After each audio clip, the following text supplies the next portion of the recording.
Hello and welcome students, আশা করি তোমরা সকলেই খুব ভালো আছো। জ্ঞানজ্যোতি কোচিং সেন্টারের পক্ষ থেকে তোমাদের সবাইকে আর একবার স্বাগত।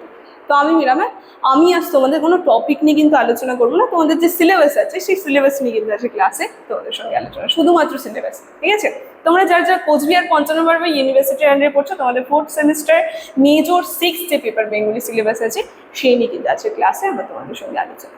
ঠিক আছে, দেখো আলোচনার বিষয় শুরু করার আগে খুবই একটা গুরুত্বপূর্ণ ইনফরমেশন তোমাদেরকে দিয়ে যে তোমরা যারা ভাবছো এই সেমিস্টারে আমাদের সঙ্গে অনলাইন ক্লাস বা নোটসের জন্য যোগাযোগ করবে, তাদেরকে বলে দিই বোর্ডের কর্নারে 2টি নাম্বার দেওয়া আছে, যে কোনো একটি নাম্বার মধ্যে কল করে নিয়ে আমাদের সঙ্গে যোগাযোগ করে নিতে পারো। ঠিক আছে, আর সমস্ত ইনফরমেশন কিন্তু স্ক্রিনে দেওয়া আছে, আমি আর আলাদা করে বলছি না, আমি আলোচনার বিষয় চলে যাচ্ছি।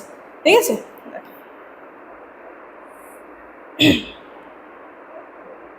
আচ্ছা প্রথমে বলেছি আজকে তোমাদের সিলেবাস নিয়ে আলোচনা। প্রথমে তোমাদের সিলেবাসের যে শিরোনাম যে রয়েছে বলতে টাইটেলে চলে যাই, কোথা থেকে তোমাদের পড়তে হচ্ছে। কি বলছে, লোকসাহিত্য ও লোক সংস্কৃতি যে রয়েছে এখান থেকে কিন্তু তোমাদের পড়তে হবে। ঠিক আছে, প্রথমে কি বলেছে, উদ্দেশ্য কি আছে, যেখানে লোকসাহিত্যের যে উপাদান, ঠিক আছে, কেন্দ্রীয় সাহিত্য যে রয়েছে সেই সম্পর্কে একটা সাধারণ ধারণা। ঠিক আছে, তাহলে লোকসাহিত্যের কোথা কোথা থেকে পড়তে হবে বলে দিই। প্রথমে লোকসাহিত্যের কি বলেছে, সংজ্ঞা, বৈশিষ্ট্য, রূপরীতি, বৈচিত্র্য, এই জায়গাটা কিন্তু তোমাদের লোকসাহিত্য থেকে পড়তে হবে। মানে লোকসাহিত্যের সংজ্ঞা, তার উদাহরণ, তার বৈশিষ্ট্য, এই জায়গাগুলো থেকে। তারপরে রয়েছে রূপকথা।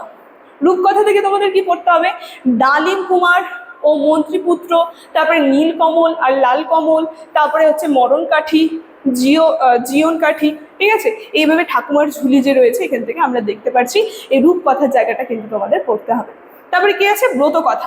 এই ব্রত কথাও কিন্তু তোমাদের আছে সিলেবাসের মধ্যে, লোকসাহিত্যের মধ্যে, যেখানে পুণ্যি পুকুরের ব্রত, তারপরে কুমারী ব্রত, তারপরে অরণ্য ষষ্ঠী, শিবরাত্রি ব্রত, শস্য ব্রত, তারপরে সেজুতি ব্রত, তারপরে জাইটল ব্রত। ঠিক আছে, তারপরে সুবচনী ব্রত।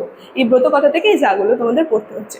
তারপরে কি আছে, লোকগান। এখানে বাউল খাঁচার ভিতর অচিন পাখি, এই লোকগানটা তোমাদের পড়তে হবে।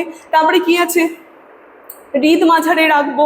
ঠিক আছে, এই লোকগানটা। তারপরে রয়েছে চাঁদের গায়ে চাঁদ লেগেছে। ঠিক আছে, এই জায়গাটার থেকে তোমাদের যে আর কি লোকগান যে আছে এই জায়গাগুলো পড়তে হচ্ছে। তারপরে কি আছে, ভাটিয়ালি, যেখান থেকে দয়াল আছে।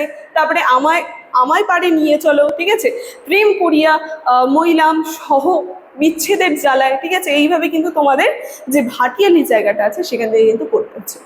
তারপরে আছে ভাবইয়া, যেখান থেকে তোমাদের কি পড়তে হবে, দেখো কি বলছে, তোমরা গেইলে কি আসিবেন, এই ভাবের জায়গাটায় কিন্তু এই জায়গাগুলো তোমাদের পড়তে হবে বলে দিয়েছে। তারপরে আছে মাহুত বন্ধুরে, তারপরে হস্তি লড়ান, হস্তি চড়ান। ঠিক আছে, এভাবে কিন্তু হাওয়াইয়া যে জায়গাটা আছে এই কটা কিন্তু পড়লে তোমাদের হয়ে যাবে। তারপরে লাস্ট আসছে ছড়া। ছড়া থেকে তোমাদের কি পড়তে হবে, ছেলে ভুলানো ছড়া। তারপরে রবীন্দ্রনাথ ঠাকুরের নির্বাচিত কয়েকটা 3, 15, 16 নাম্বার কিন্তু দিয়ে দিয়েছে, নির্বাচিত কয়েকটা ছড়া কিন্তু তোমাদের পড়তে হবে। ঠিক আছে, তাহলে এই কিন্তু তোমাদের সিলেবাস ছিল। একবার তোমরা দেখে নাও তোমাদের সম্পূর্ণ সিলেবাসটা। তাহলে আজকে আলোচনার বিষয় আমার শুধুমাত্র সিলেবাস নিয়েছিলাম।